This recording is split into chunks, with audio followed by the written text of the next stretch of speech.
Hello বন্ধুরা, আবারও তোমাদের জন্য একটি নতুন ভিডিও নিয়ে চলে এসেছি।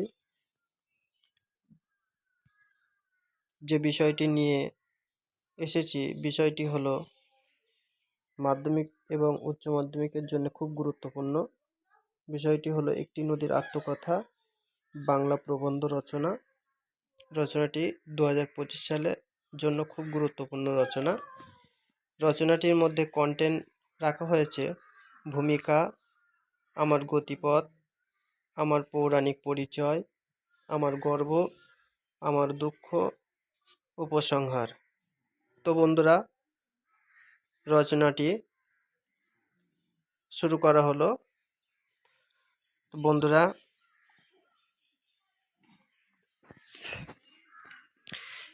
আমরা এখান থেকে জানতে পারলাম নদীরও একটা জীবন আছে। তো যার জীবন আছে তার তো দুঃখ, কষ্ট, বেদনা থাকবেই। তো নদীর একটা নির্দিষ্ট গতিপথ আছে, আর সাথে সাথে একটা তার একটা পৌরাণিক পরিচয়ও আছে, সেটা আমরা জানতে পারলাম। তো বন্ধুরা,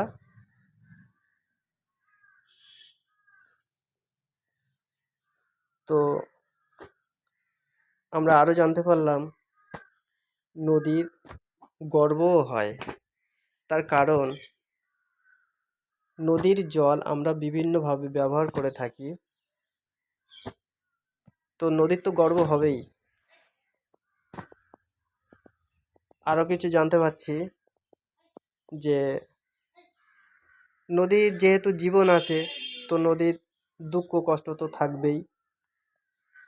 তো আমাদের যেমন কষ্ট হয়, দুঃখ হয়, নদীরও সেরকম দুঃখ কষ্ট হয়।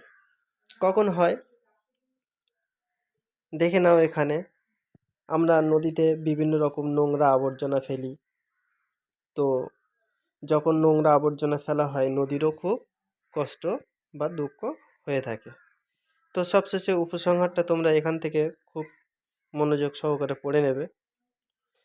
আর আমার চ্যানেলে নতুন হয়ে থাকলে চ্যানেলটি অবশ্যই সাবস্ক্রাইব করে দেবে এবং ভিডিওটি লাইক এবং কমেন্ট করবে।